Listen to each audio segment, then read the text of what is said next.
Hey there, everybody. Parks Ousley here, and I'm joined by Bwipo after a pretty rough loss here today in the finals in Houston. I know that you all prepped hard. You really wanted this win. You wanted to be playing again tomorrow. It's pretty soon after the series, but can you just tell me how it feels right now in this moment? Like shit.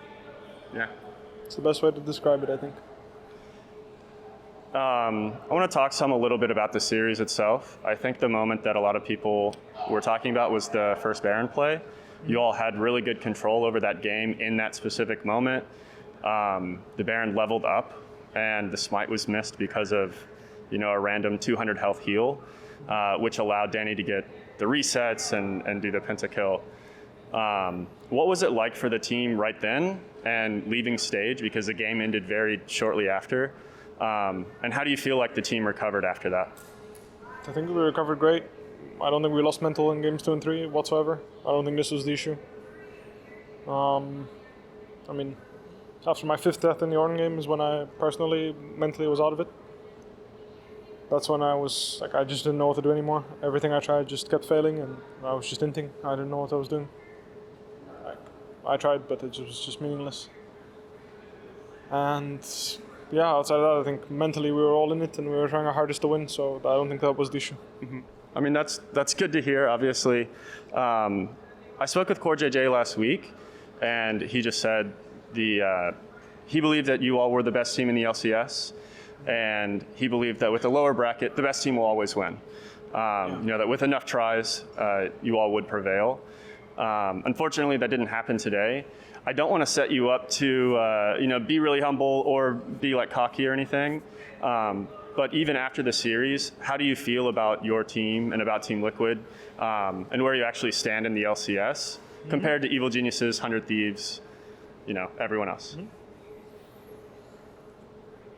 I need to reflect on that. I need to take the time to think about where we're at, what this means long term, what we will let it mean, because in the end, summer split is still very important. As a wise man once said, spring doesn't matter, so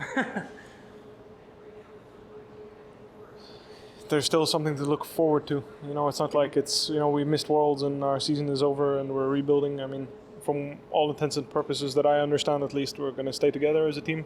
I hope so. Mm-hmm.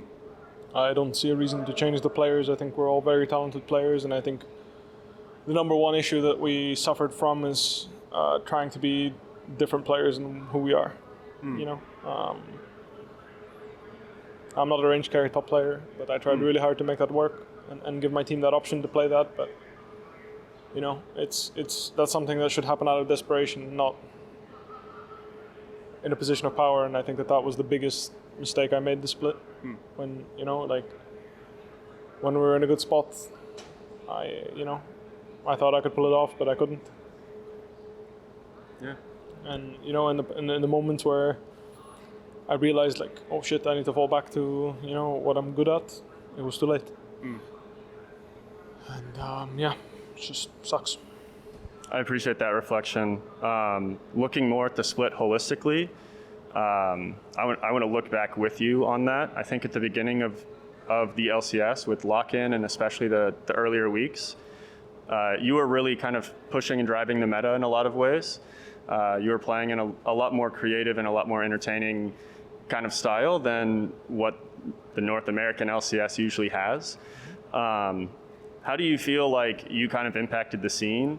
And then what happened from there? Because obviously the latter half of the season and into the playoffs, it was a little bit more difficult for you in the top lane. I think it's actually something I suffer from when there's not many changes to the meta. I think as a player I'm good at, identifying which are the best champions.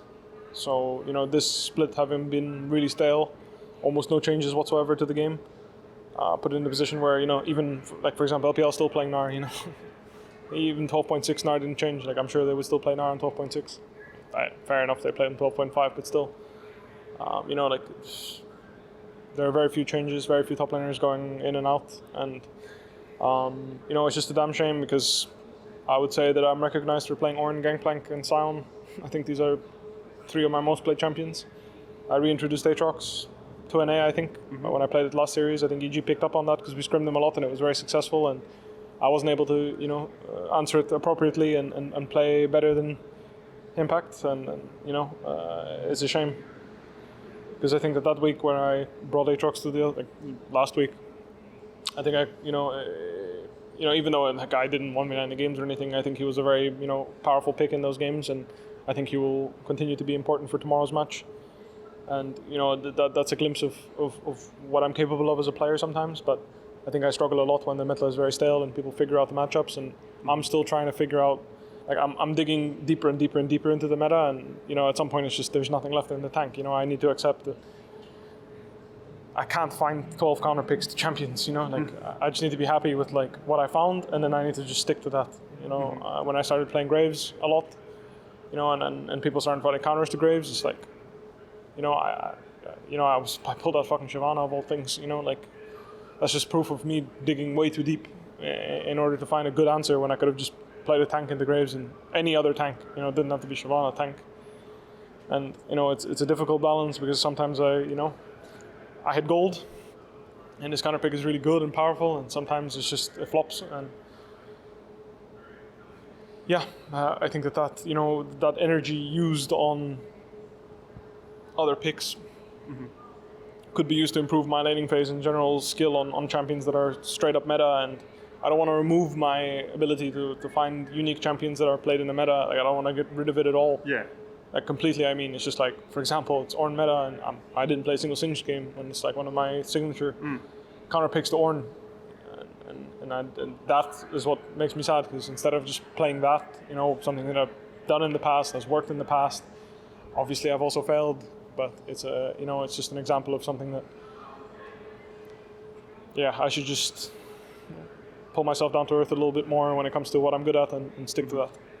I know that TL this whole season, especially this series, was pulling out new picks. You played a different bot lane. You had 3 different champions, and all in all, Bjergsen pulled out Silas again, which he hasn't played in a little bit. Do you feel like you had enough time to actually prep this week and fully prepare for all of those? And do you feel like your post-game discussion and kind of prep this morning fit what you were actually drafting? Yeah, I think we were. I mean, again, one of the biggest issues we had last week is that we weren't adapting to the game at all, and then today we were okay, we need to adapt and find more proactivity in the mid jungle. And they pulled out the Diana Yasuo in game 2, and it was difficult to be proactive in the mid jungle against that duo. So they countered us well, and then in game 3, we fully committed to the Nautilus and making sure that we have an even stronger mid jungle, like an uncounterable mid jungle, I guess, if you will. They locked in TF, we were ready to play Silas Lee Sin to have the most power possible. We have the Nautilus, which is considered one of the strongest early game supports, the same reason. And then the skirmishing 3v3, it doesn't get much better than Silas Lee Sin and Nautilus, right? And that was very much our goal, is to play that way. In terms of adaptation, I don't think where we went with adaptation was bad. It's just too many mistakes, especially from me. I think I played, even though the early game I was, I felt like I was super in control of the early game. After the Herald swap, I died bot, and then we re-swapped and died again, and then they just took control from there, and I felt like it was really difficult.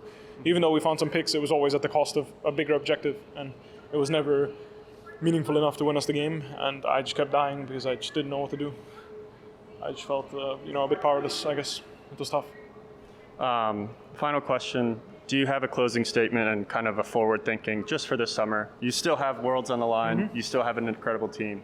This is the last thing for the fans. I'm incredibly sorry to disappoint everyone. The person closest to me, I'm just sick and tired of disappointing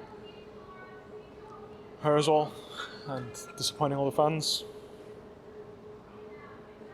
I'm sorry, but